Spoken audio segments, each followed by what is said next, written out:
Hello students, निशान digital platform पर बच्चों आपका हार्दिक स्वागत है। आज अपन निशान टेस्ट सीरीज का जो हमने पेपर लिया था 10th क्लास के अंदर तीसरा 4 जनवरी को, उसका बच्चों मैं आपको 10th हिंदी मीडियम का पूरा सॉल्यूशन कराऊंगा। तो स्टार्ट करते हैं अपन। इसका जो सिलेबस था चैप्टर नंबर 9, 10, 11, 12 किसका केवल फिजिक्स का साइंस का जो पार्ट था ना अपना। तो चलते हैं पहले क्वेश्चन की ओर। देखो, ऑप्शन था नेत्र में प्रवेश करने वाले प्रकाश की मात्रा पर नियंत्रण करने वाला भाग है। तो इसका आंसर है बच्चों पुतली। Important question. पुतली के आकार को नियंत्रित करने वाला परितारिका, देखेंगे अपन आगे वो क्वेश्चन भी। ठीक है, उसके बाद अगला क्वेश्चन देखो आप। तारों का टिमटिमाना वायुमंडल की किस घटना पर आधारित है। इंपॉर्टेंट है ये भी। ये है वायुमंडलीय अपवर्तन पर। किस पर आधारित है बच्चों? वायुमंडलीय अपवर्तन, एटमॉस्फेरिक रिफ्लेक्शन। अगला देखो, सुस्पष्ट दर्शन की अल्पतम दूरी 25 सेमी। ध्यान रखना 25 सेमी, मीटर में 0.25 मीटर। दूर बिंदु अनंत, दोनों चीजें ध्यान रखना। अगला क्वेश्चन देखो, कांच के प्रिज्म की किन्हीं दो भुजाओं के बीच में बनने वाला कोण। बच्चों ये प्रिज्म रहा, तो प्रिज्म की कोई दो भुजाओं के बीच में जो कोण बनता है उसको अपन प्रिज्म कोण कहते हैं। क्या कहते हैं? प्रिज्म कोण। अगला क्वेश्चन, विद्युत आवेश का एसआई मात्रक होता है कूलम्ब। ध्यान रखना ये भी इंपॉर्टेंट है। KWH किस भौतिक राशि का मात्रक है? विद्युत ऊर्जा, इलेक्ट्रिकल एनर्जी। और इसी को बच्चों सामान्य बोलचाल की भाषा में यूनिट कहते हैं। ठीक है। आगे देखो, विद्युत बल्ब का तंतु किसका बना होता है? टंगस्टन का। आगे देखो, विद्युत परिपथ में धारा मापक यंत्र है अमीटर। ध्यान रखना इसको विद्युत परिपथ में श्रेणी क्रम में लगाते हैं। अभी वोल्ट मीटर का क्वेश्चन आया था परीक्षा के अंदर 2025 में। आगे देखो, विद्युत उपकरणों में भू संपर्क तार का उपयोग किया जाता है सुरक्षा उपाय के रूप में। ध्यान रखना भू संपर्क तार और फ्यूज तार दोनों को अपन सुरक्षा उपाय के रूप में काम में लेते हैं। अगला प्रश्न देखें आप, किसी परिनालिका के भीतर सभी बिंदुओं पर चुंबकीय क्षेत्र का मान होता है समान। परिपथ देखो, अगला क्वेश्चन है, परिपथ तथा संधानित्र को अतिभारण के कारण होने वाली क्षति से कौन बचाता है? फ्यूज। ये इंपॉर्टेंट क्वेश्चन है, ध्यान रखना। फ्यूज अतिभारण और लघुपतन से सुरक्षा करता है। फ्लेमिंग के वाम हस्त के नियम में ये देखो, फ्लेमिंग का वाम हस्त का नियम, तो इसमें अंगूठा किसकी दिशा बच्चों? आरोपित बल की दिशा। अगर दक्षिणस्थ अंगुष्ठ नियम पिछले 2 साल से आ रहा है, अगर ये आता है तो ये बोलेंगे विद्युत धारा की दिशा। चलो अब रिक्त स्थान पर आते हैं। सॉरी, रिक्त स्थान फिजिक्स से नहीं आएगा, ध्यान रखना। बोर्ड ने जो अपना नमूना पत्र दिया है ना बच्चों, उससे कोई रिक्त स्थान नहीं है। तो एक लाइन वाले देखो, गोलीय लेंस के लिए बिंब की दूरी u, प्रतिबिंब की दूरी v और फोकस दूरी में संबंध। बच्चों यहाँ एक नहीं है, ये कंप्यूटर मिस्टेक हो जाती, यहाँ पर u है। तो ये लेंस सूत्र पूछा है बच्चों, डायरेक्ट भी आ सकता है क्वेश्चन। 1/f बराबर 1/v माइनस 1/u। ये क्या है? लेंस सूत्र। अगला प्रश्न देखो, एक निर्धारित लेंस की लेंस क्षमता -2.5 डायोप्टर है, तो इसका फोकस दूरी और प्रकृति तो माइनस है ना बच्चों, तो ये अवतल लेंस। अगर प्लस होती तो उत्तल लेंस। फिर अपन इस सूत्र से निकाल देंगे। P बराबर 1/f होता है, अपन जानते हैं। तो f बराबर 1/p, तो कितना आ जाएगा? -0.4 मीटर। इंपॉर्टेंट है। आगे देखो, वाहनों के अग्रदीप या हेडलाइट में प्रयुक्त दर्पण अवतल दर्पण। ध्यान रखना ये भी इंपॉर्टेंट है। आवर्धन को परिभाषित कीजिए, लिख देना प्रतिबिंब की ऊंचाई और बिंब की ऊंचाई के अनुपात को आवर्धन कहते हैं। m बराबर h'/h। आगे देखो, लेंस क्षमता को परिभाषित करते हुए इसका मात्रक लिखना है। तो लेंस क्षमता क्या होती है बच्चों? किसी भी लेंस के द्वारा प्रकाश की किरणों को अभिसरण मतलब होता है केंद्रित करना, और अपसरण मतलब होता है फैलाना। किसी भी लेंस के द्वारा प्रकाश की किरणों को अभिसरण एवं अपसरण करने की क्षमता क्या कहलाती है बच्चों? लेंस क्षमता। और लेंस क्षमता का मात्रक क्या होता है? डायोप्टर। ठीक है, अगला प्रश्न। चुंबकीय क्षेत्र रेखाएं एक दूसरे को प्रतिच्छेद क्यों नहीं करती है? इंपॉर्टेंट है। अगर दो चुंबकीय क्षेत्र रेखाएं किसी बिंदु पर एक दूसरे को प्रतिच्छेद करें ना, तो उस बिंदु पर अपन दिक्सूचक की सुई को रखेंगे तो उसका एक सिरा बच्चों दो दिशाओं को बताएगा। आपको पता है जो संभव ही नहीं है, क्योंकि दिक्सूचक का तो एक सिरा तो उत्तर की ओर होता है और एक दक्षिण की ओर होता है। अगला क्वेश्चन। कभी कभी एक सॉकेट में बहुत से विद्युत चालित्रों को संयोजित करने पर क्या होगा? अतिभारण। आयता 2014 में सजातीय ध्रुवों में क्या होता है? प्रतिकर्षण। चुंबक का उत्तरी ध्रुव के पास आएगा तो प्रतिकर्षण, बट उत्तरी ध्रुव दक्षिणी ध्रुव के पास आएगा तो आकर्षण। किसी विद्युत धारावाही चालक से संबद्ध चुंबकीय क्षेत्र की दिशा ज्ञात करने का नियम बहुत इंपॉर्टेंट है, ध्यान रखना। दक्षिणस्थ अंगुष्ठ नियम और आरोपित बल की दिशा ज्ञात करने का फ्लेमिंग का वामस्थ का नियम। दोनों में गलती मत करना बच्चों।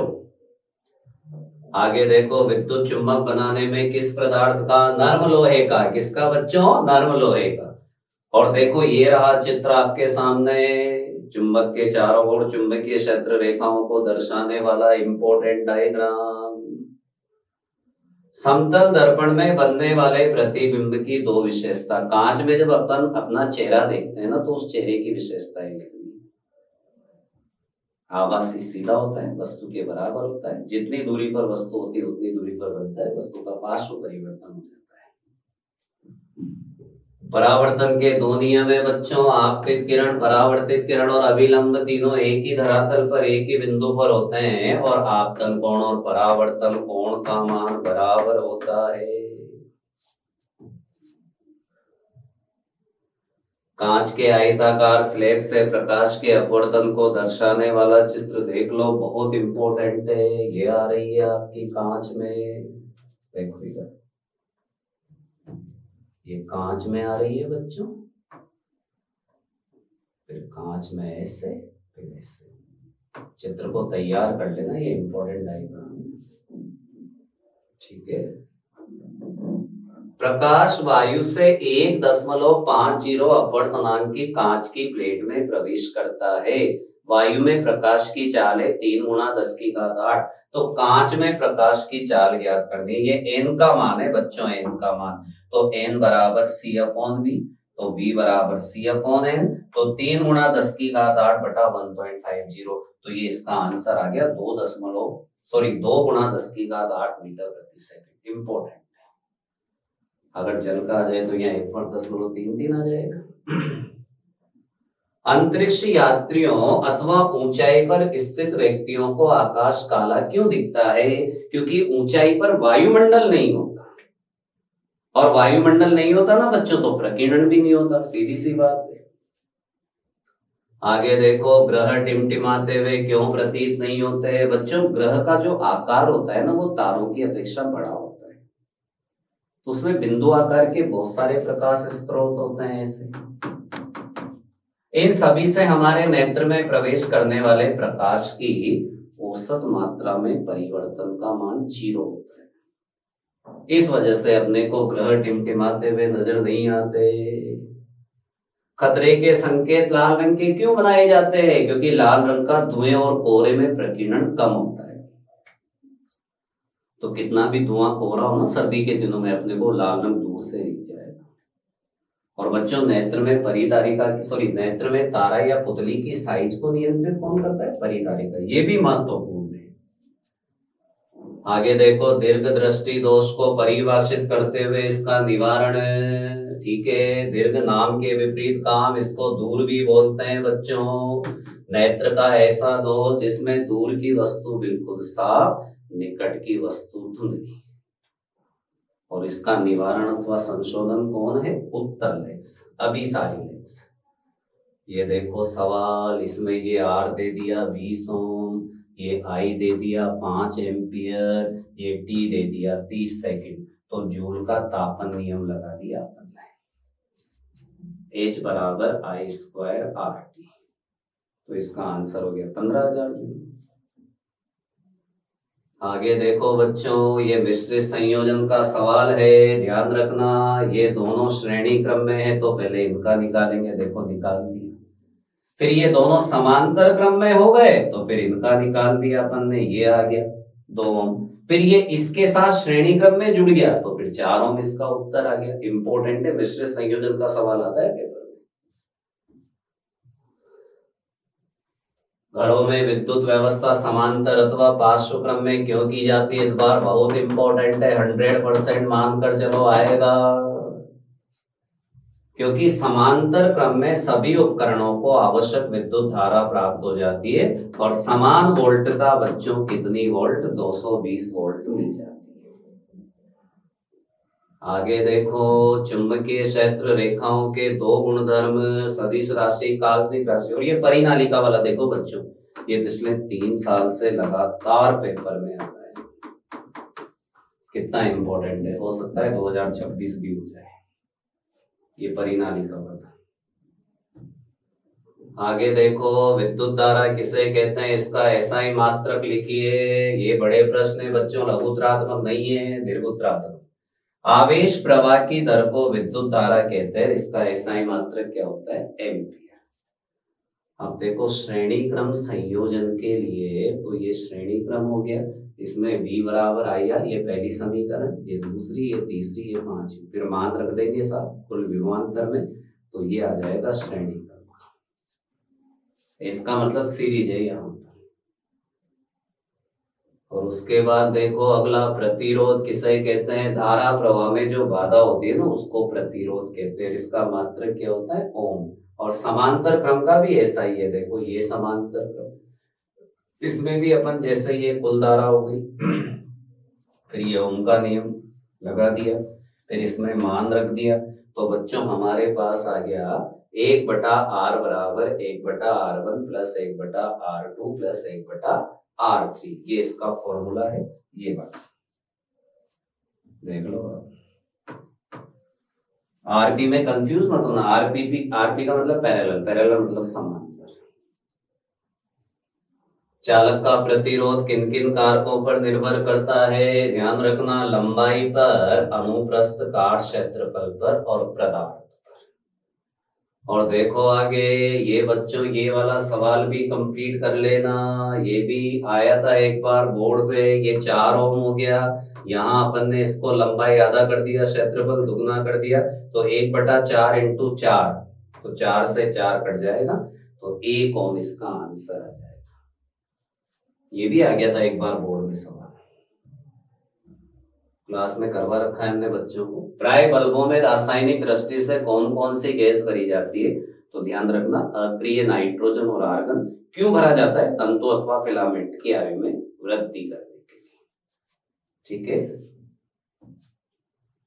उसके बाद देखो 400 वाट अनुमत का कोई विद्युत रेफ्रिजरेटर, तो बच्चों पहले 400 को आप 400 को जैसे अपन पहले 8 से गुणा कर लेंगे, फिर उसको 30 से गुणा कर लेंगे, तो ये हो जाएगा अपना 96,000 वाट घंटा। अब इसको किलोवाट घंटा में बदलने के लिए काहे का भाग देंगे, 1000 का, काहे का देंगे बच्चों, 1000 का, तो 96 किलोवाट आवर आ गया ना। अब देखो 1 किलोवाट का मूल्य कितना है, 3 रुपए, तो फिर 96 को अपन 3 से गुणा कर लेंगे, तो 288 रुपए इसका उत्तर आ जाएगा। ये भी महत्वपूर्ण सवाल है इस बार, 11वें चैप्टर से 2-3 सवाल मिलेंगे आपको पेपर में। अब निबंधात्मक में चलते हैं बच्चों। अवतल और उत्तल दर्पण में एक अंतर, कुछ भी लिख देना भाई, अवतल का अंदर धसा हुआ भाग परावर्तन का काम करता है, उत्तल का उभरा हुआ करता है। अवतल दर्पण आने वाली प्रकाश को परावर्तन के बाद एक बिंदु पर केंद्रित करता है, उत्तल फैलाता है। अवतल का फोकस वास्तविक होता है, उत्तल का फोकस आभासी होता है। कुछ भी लिख, 3 अंतर में से एक अंतर। अवतल दर्पण का मुख्य फोकस बच्चों, फोकस बिंदु ये देखो, ये अवतल दर्पण, तो आपको पता है ना, मुख्य अक्ष के समांतर आने वाली प्रकाश की किरणें अवतल दर्पण से परावर्तन के बाद जिस बिंदु पर मिलती है उसको कहते हैं अवतल दर्पण का फोकस बिंदु। ठीक है। यदि गोलीय दर्पण की वक्रता त्रिज्या 14 सेमी है तो इसकी फोकस दूरी बच्चों आपको पता है, किसी भी गोलीय दर्पण की फोकस दूरी उसकी वक्रता त्रिज्या की आधी होती है। तो R कितना हो गया, 14/2 बराबर 7 सेमी। ये वाला सवाल राजस्थान बोर्ड ने कंटिन्यू 2023 और 2024 में पूछा था। तो ठीक है, इंपॉर्टेंट है। आगे देखो, दर्पण के ध्रुव को परिभाषित कीजिए। तो सिंपल है भैया, ये दर्पण, ये इसका परावर्तक पृष्ठ AB, इसका मध्य बिंदु कहलाता है दर्पण का ध्रुव P कॉलम। वास्तविक प्रतिबिंब और आभासी प्रतिबिंब में वैसे 3 अंतर है, आप कोई सा भी एक ही लिख देना। वास्तविक प्रतिबिंब उल्टे होते हैं, आभासी प्रतिबिंब सीधे होते हैं। दूसरा चाहो तो ये लिख सकते हो कि वास्तविक प्रतिबिंब को पर्दे पर प्राप्त किया जा सकता है, आभासी प्रतिबिंब को पर्दे पर प्राप्त नहीं किया जा सकता।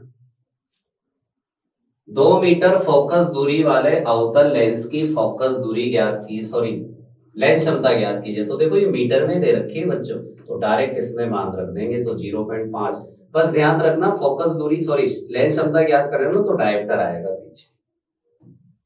चलो आगे देखो, जब प्रकाश किन्हीं 2 माध्यमों के अंतरापृष्ठ पर, ये देखो ये 2 माध्यम के अंतरापृष्ठ पर अभिलंब होता है।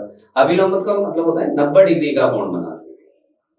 तो उत्तर में क्या लिखना है बच्चों, बिना उड़े हुए सीधे निकल जाता है, या अपवर्तन कोण 0 डिग्री होता है।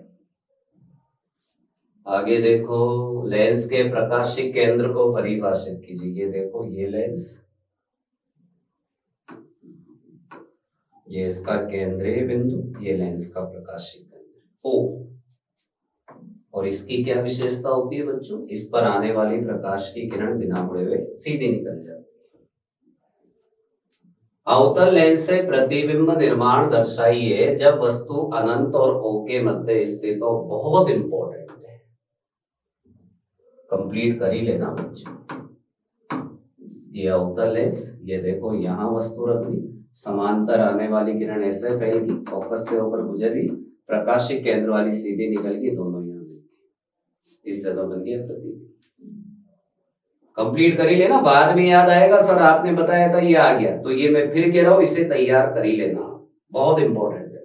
सीधा 2 नंबर का स्नेल का नियम बच्चों, अपवर्तन का द्वितीय नियम होता है, आपतन कोण और अपवर्तन कोण के अनुपात का मान सदैव स्थिर होता है। ये देखो, sin I upon sin R बराबर स्थिरांक। पश्च दृश्य दर्पण में कौन सा दर्पण अभी 2025 में आया? ध्यान रखना, हेडलाइट का भी थोड़ी देर पहले बता रहा था मैं आपको, अवतल दर्पण, पश्च दृश्य दर्पण, साइड ग्लास, उत्तल दर्पण। उत्तल दर्पण से प्रतिबिंब निर्माण दर्शाना है जब वस्तु अनंत और P के मध्य स्थित हो। बच्चों ये उत्तल दर्पण, ये इसका फोकस बिंदु, यहाँ पर अपन ने वस्तु रख दी, समांतर आने वाली किरण देखो फैला दिया, इधर कहां से गुजरी, फोकस से, और वक्रता केंद्र वाली सीधी, दोनों तरफ दिशा यहाँ बन गया।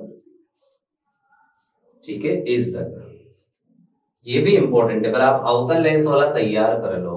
ये आपका फिजिक्स का बच्चों पूरा सॉल्यूशन बता दिया जो 4 जनवरी को हमने लिया था। ठीक है, अब अपना मेजर पेपर का सॉल्यूशन करेंगे अपन थोड़ी दिन बाद, और इनको आप पढ़ लीजिए क्योंकि निशान की टेस्ट सीरीज से ही लगभग 90-95% बोर्ड का पेपर आता है। तो आप तैयारी करें, घर पर जुड़े रहिए निशान डिजिटल से, निश्चित रूप से आपको बच्चों सफलता मिलेगी।